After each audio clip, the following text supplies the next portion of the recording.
Green Hill 2026. We're on the cusp of Saturday night, and this is getting exciting. I'm here with Rewie and Daz from the almighty Benediction. Lads, welcome. Hello, how are you? Not too bad, not too bad. Yeah, we brought the sun from England, which we don't normally do. We normally bring the rain, but we brought some sun. It's all good. I've never read The Sun before. I know, yeah. We had sun for 2 days in England and it closed the country down. Yeah, a bit like the newspaper. Yeah, absolutely. Yeah. We don't talk about the sun. I'm a Liverpool fan. Wait. So, what was your journey here? Did you get here all right? It was okay, but there was problems with the baggage at the airport because all the carousels broke down because of the heat. You know what it's like. As soon as there's a bit of sun or a bit of rain or a bit of snow, the whole country breaks down. But yeah, the journey was good. Early start this morning, but I love coming to places like this. You know, the smaller, compact little festivals where everybody's close and everyone's talking to each other. Absolutely. I think it's far more intimate. Yeah, it certainly is, yeah. To get the obvious out of the way, obviously everybody here was really saddened to hear about Dave Ingram's condition. How is he doing? Not too well, really. What's wrong with him is he's not going to get any better. Basically, he's got arthritis. No. You know what I mean? And you don't, you know what I mean? You don't get better from that. So, but you got to carry on. You know what I mean? We was Benediction before Dave Ingram. We'll be Benediction after Dave Ingram. Correct. So we're just going to carry on, and we'll always put on a good show for everybody. And obviously, feel sorry for the guy because the last 2 albums we did with him, probably, I'd say, are our best with Dave Ingram. And I'm sure a lot of people would agree. So it's a big shame, but you know what I mean? It is a shame, but I would suggest tonight's show's not going to suffer. No. I mean, from the shows that we've done without Dave so far, you know, we miss him, of course we do, he's part of the gig, but the shows we've done so far, the reception's been really good. Whether we've had Oscar or Dave Hunt as we got tonight, the reception's been really good, so it won't suffer, will it? No. Well, I'm certain. I mean, Dave Hunt isn't exactly a stranger to either the band or the fan base, is he? 21 years. Yeah, exactly. Yeah. So we're going to enjoy this very, very certainly. Rewie and Empires has been out for about a year, a bit more than a year, I think. Yeah, something like that. So you've been doing quite a bit on the back of that. How has that been going? How's the album been doing for you? Yeah, really good. The album sales have been really good. The reception to everything about the album, the artwork, the production, the content, everything about it has been received really well, as it was with the previous album. We seem to be getting a second boost. I don't know why. Yeah. You know, we didn't go anywhere, we didn't reform, but for whatever reason, when Dave Ingram came back, we seemed to get a bit of a push.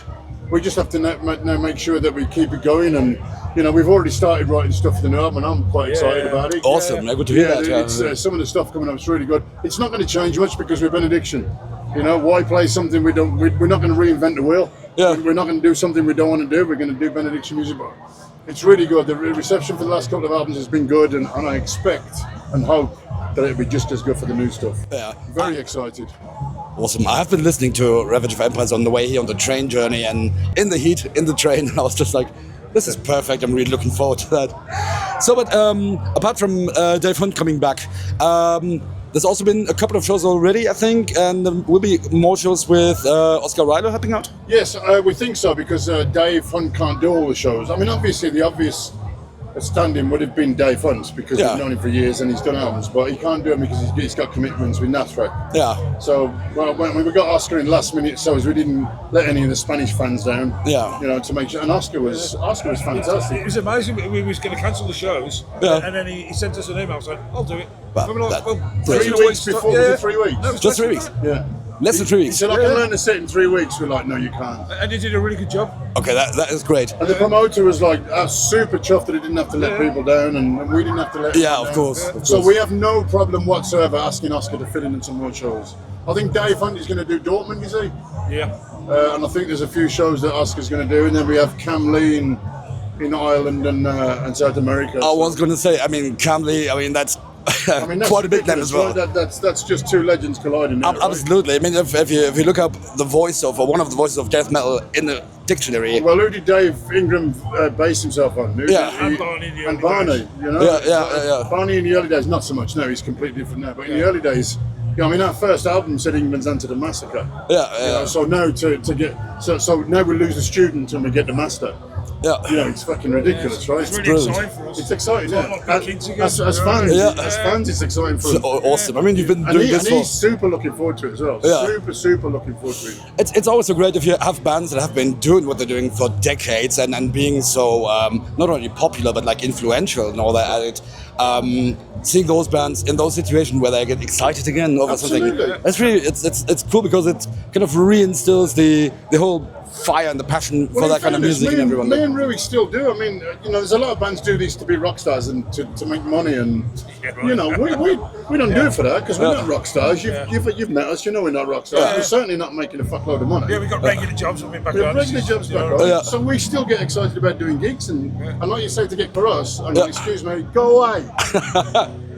For us to get gigs with, do it. With Cam Lee's, he's just. I mean, on paper, it's perfect. Let's see how we get along. Let's hope the egos don't clash. And Funnily enough, yesterday somebody on the infield was asking me if I knew which singer would be coming. I said I honestly didn't know at the time. And somebody asked me, is there any chance that it might be Barney? And I was like, I wasn't expecting that. to be honest, I think Barney's vocal style has changed so much now from the early days. I don't think his vocal style suits us. You know, he's more of a shouter than a growler now. Yeah. Back in the day, again, like we said earlier, he was really into Master and Massacre and the same as us. So he had a different voice. Yeah. It's different now. And also, he's really busy. I was going to say, one it's of the probably. busiest bands in I was going to say, yeah. He's Yeah. doing 250 gigs a year. Yeah. I mean, Yeah.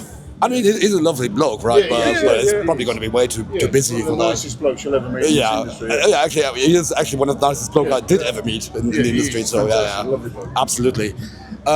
Right. So, what kind of set can we expect for tonight? More songs from the Dave Hunt era, Killing Music and Organized Case. we do a couple from the Dave Hunt era. There's only a few new ones because Dave's not had a lot of time to learn. How many's he doing? 4 or 5? 4 or 5, yes. I think he's doing 4 or 5 from the last 2 albums. Yeah. The rest will be, you know, just old school, typical sets. Brilliant. That's all we ask for, really. Absolutely, yeah. I mean, it's good for us because for the last few years we've played. Our sets have been mainly the new stuff. Yeah. You know, so it's nice for us to go back and do a few old numbers. Yeah. I'm sure the crowd will appreciate it. It's still going to be the same full energy Benediction set it always is, you know. Like we've said, we don't grow up, me and this guy. No intention. There is a tendency, at least in my experience, for especially Midlands bands and particularly like Birmingham and Black Country bands to be more down to earth than anybody else. I think I've never met anybody from bands from that part of England that wasn't completely down to earth. I mean, no, going all the way back to like Ozzy and Geezer and all that, and Judas Priest as well. Big thing for me is because they don't take themselves seriously Yeah. as well. You know what I mean? You got to have a bit of humour. You know what I mean? Yeah. And it's metal. We take our music seriously, but we don't take ourselves seriously. You know what I mean? And I think a lot of bands are the same sort of humour. You know what I mean? Funnily enough, what I experienced when I was like 10 years ago or something, they used to have this big Home of Metal conference and the exhibition in Birmingham. Yeah. And I went there and there was like cops in the street greeting us because they were like, you're the musicologist from the, I know you are. And it was like every day, like very regular like football dads, like wearing colours and having, you know, tattoos on their forearms and everything. And they're like, oh, this is a local culture. And they were like really proud of that. It's an important part of history. Yeah. You know, And I think the Industrial Revolution and everything in Birmingham was massive, but the Home of Metal is exactly what it says. That we have a lot to be proud of coming from the Birmingham and the Black Country. Absolutely, and I think especially with like, you know, sadly Ozzy's passing and all that, but the whole big event there last year did shine such a big light, like internationally on it. And it was like the whole world was talking about Birmingham and heavy metal and all the great bands coming from there, like going back to Black Sabbath and going right all the way through the extreme bands, Judas Priest and Napalm Death and You Lot, and so Diamond Dead, so many more of them. Godflesh as well. Yeah, absolutely. Even the old bands like ELO and, you know, there's loads of old proper, you know, prog metal, but there's a whole spectrum of bands. But it's all rooted in metal and heavy metal, you know. And I think it's in the DNA of the Black Country in Birmingham. Okay, awesome. So before the soundtrack is getting too noisy, there's one more thing I kind of have to ask. Speaking to a distinguished Englishman, is it coming home? Yes. No. I don't know. I got Argentina in the sweep at work, so I'm going for Argentina. Well, we're miffed we can't watch it. We're not going to be able to watch it. So England's playing tonight. So we're going to ask people what's the score. Maybe some 4 songs, and then we're coming off to watch the TV. On Thursday night we had Chrissy Matthews, a blues guitarist from Oxford, playing, and there was one when Germany was playing, and he was like, "Okay, I'm going to let you know if there's a goal." How did Germany do? What was the score? We lost. We lost 1-2 against Ecuador, but we're still first in the group, and we're playing, I think, Paraguay now. And if we do beat them, we go up against France, and that's it. Ooh. Like, that's good night, But Vienna. Germany always turn up. They always seem to turn up. They just go. Well, let's see how it's checking out. But maybe we can have somebody shout the scores at you. That would be good. definitely. Just giving us that from. We might not keep all the football banter in, but anyway. I don't care. Keep it in. Keep it in. Yeah. We all love football. Awesome. Banter. It's It's good old banter.